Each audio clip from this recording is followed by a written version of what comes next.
மேசராசி அன்பர்களே, உங்களுக்கு பார்த்திங்கன்னா இந்த மார்ச் மாதத்தில் சுப நிகழ்ச்சிகள் மூலமாக சுப செலவுகள் அதிகமாக நடைபெறும். ஏன்னா அவங்க ராசியில் சொல்லக்கூடிய செவ்வாய் பகவான் 11ஆம் பாவம் சொல்லக்கூடிய கும்பத்திலே அமர்ந்து இருப்பதால், கூடவே சூரியன், சுக்கிரன், ராகு, புதன், செவ்வாய் ஆகிய 4 கிரகங்களும் சேர்ந்திருப்பதால், மேலும் உங்களுக்கு விரய சனி போய் கொண்டிருப்பது இப்போ தான் ஆரம்பம். 7 சனியில் ஆரம்ப கட்டத்தில் இருக்கீங்க. ஸோ உங்களுக்கு சுப நிகழ்ச்சிகள் மூலமாக சுப செலவு ஐட்டங்கள் நடைபெறும், கண்டிப்பாக நடைபெறும். வீடு மன கட்டுறதோ, சுப நிகழ்ச்சிகள் செய்கிறதோ, இல்லை இடம் வாங்குறதோ, ஏதோ ஒரு வகையான உங்களுக்கு சுப செலவுகள் நடக்கும்.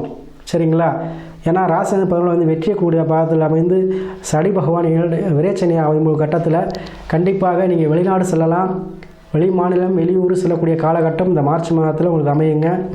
அதே போல் இந்த மார்ச் மாதத்தில் பார்த்திங்கன்னா மாசி, பங்குனி 2 தமிழ் மாதங்கள் வருவதனால சுப நிகழ்ச்சிகள் அதிகமாக நடைபெறும். அதுவும் மேசராசிக்கு கல்யாணம், திருமணம் சார்ந்த விஷயத்தில் உள்ள பிரச்சனை நீங்கி திருமணம் கண்டிப்பாக நடந்தே தீரும். அதுபோல் 11 இருக்கனால நீங்கள் செய்யக்கூடிய வேலைகளில் வெற்றி, நீங்கள் செய்யக்கூடிய செயல்களில் வந்து உங்களுக்கு மன திருப்தி, அதே போல் உங்களுக்கு யாரெல்லாம் வந்து உங்களை வந்து ஒதுக்குனாங்களோ அவங்களே வந்து உங்களை தேடி வரக்கூடிய நிகழ்வு எல்லாமே இந்த மாதிரி நடக்க போகுது. அதுலேயும் நீங்கள் வந்து ஒரு வேலை பார்த்துட்டீங்கன்னா அதில் தலைமை தாங்கக்கூடிய பொறுப்பு உங்களை தேடி வரப்போகுது. ப்ரமோஷன் எதிர்பார்க்குறவங்க, அதே போல் இன்க்ரிமெண்ட் எதிர்பார்க்குறவங்க, அரசு வேலை எதிர்பார்க்குறவங்களுக்கெல்லாம் அருமையான காலகட்டம் இந்த மார்ச் மாதம்.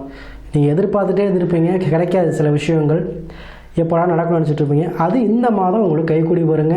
இந்த மாதம் உங்களுக்கு வெற்றி தரக்கூடிய மாதமாக அமைய போகுது. நீங்கள் கண்டிப்பாக மேசராசி அன்பர்கள் அருகில் இருக்கக்கூடிய சிவத்தலத்துக்கு, சிவன் கோயிலுக்கு சென்று வாருங்க. கண்டிப்பாக உங்களுக்கு எல்லாம் வெற்றியாகும்.